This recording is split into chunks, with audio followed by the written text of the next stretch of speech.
सहरसा से पटना के लिए जनहित एक्सप्रेस निकलती है और पटना के पाटलिपुत्र स्टेशन उस ट्रेन को पहुंचना था, लेकिन निकलने के बाद ट्रेन की 14 बोगी आगे चली गई, कुछ बोगियां पीछे ही छूट गई और ट्रेन उस वक्त अपने फुल स्पीड में थी। यह कहानी सुनकर आपको भी एकदम से डर लगने लगेगा और आप भी जब अगली बार ट्रेन में बैठेंगे तो ये सोचेंगे कि भाई साहब अब इस दुनिया में क्या सुरक्षित रह गया है। सबसे अच्छा मोड ऑफ ट्रांसपोर्ट कहा जाता है भारतीय रेल को, और भारतीय रेल की स्थिति यह है कि हर 2 महीने में ऐसी खबरें आती हैं कि ट्रेन का एक्सीडेंट हो गया, ट्रेन पटरी से उतर गई, या फिर कभी कभी ये कि ट्रेन की 14 बोगी को लेकर इंजन फुल स्पीड में आगे चली गई और कुछ बोगियां पीछे ही टूट के रह गई।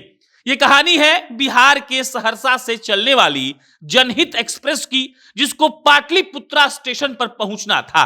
लेकिन पाटलिपुत्रा स्टेशन छोड़ दीजिए, समस्तीपुर से पहले ही उस ट्रेन का जो कपलिंग होता है S2 और S3 के बोगी का, कपलिंग मतलब कि वो लोहा जो S2 और S3 यानी कि 2 बोगियों को जोड़ता है, वो जोड़ा गया था। लेकिन S2 और S3 का जो कपलिंग था वो कमजोर था। ट्रेन फुल स्पीड में आगे बढ़ रही थी और कुछ देर के बाद वो कपलिंग टूटता है, इंजन 14 बोगी को लेकर सरपट आगे दौड़ जाती है और पीछे जो बोगियां छूटती हैं वो बिना किसी इंजन के सहारे ही चल रही थी। अब हुआ ये है कि कोई भी हताहत की तो खबर नहीं है, लेकिन आप सोचकर देखिए, 14 बोगी को लेकर इंजन अचानक से भाग जाए, कुछ बोगियां पीछे छूट जाए और बिना इंजन के वो बोगियां दौड़ रही थी, क्योंकि ट्रेन तो पहले रफ्तार में थी जब तक कपलिंग टूटा नहीं था। अच्छी बात यह है कि कोई भी हताहत की खबर नहीं है। 12:05 पर रात में कल ये घटना हुई है और उसके बाद लमसम 2.5 घंटे तक वो जो रेलवे ट्रैक था वो बिजी रहा, यानी कि लाइन क्लियर नहीं दिया गया। 3:15 पर वहां से वो ट्रेन जनहित एक्सप्रेस फिर से खुलती है पाटलिपुत्रा के लिए, और जो S2 और S3 के बीच का कपलिंग टूटा था उस बोगी को जांच के लिए सहरसा के डिपो में भेजा गया है।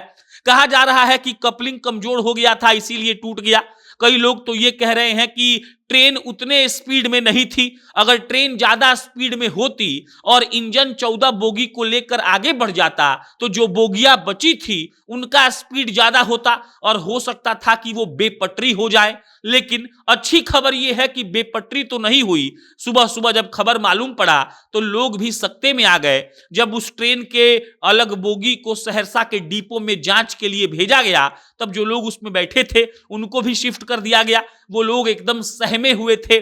जो वहां के अधिकारी थे वो उसी वक्त रात को स्टेशन पर पहुंचे और लमसम 12:10 पर यह घटना कल घटी थी समस्तीपुर के आसपास। और जनहित एक्सप्रेस जिसको पाटलिपुत्र पहुंचना था वो 2.5 घंटे तक वहीं पर खड़ी रही, लाइन भी क्लियर नहीं किया गया। लमसम 3:15 बजे सुबह में जनहित एक्सप्रेस निकली है पाटलिपुत्रा के लिए और जिस बोगी का कपलिंग टूटा था, कपलिंग सहित उस बोगी को जांच के लिए भेज दिया गया है और कहा जा रहा है कि उस पर कार्रवाई होगी।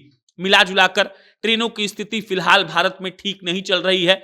बक्सर की घटना को याद करिए, इसके अलावा उड़ीसा के बालेश्वर में जो हुआ था उसकी घटना को याद करिए, और छिटपुट घटना तो रोज होते रहती है। गर्मी में कहा जाता है कि गर्मी के कारण ट्रेन का ट्रैक का जो लोहा होता है वो पिघलता है।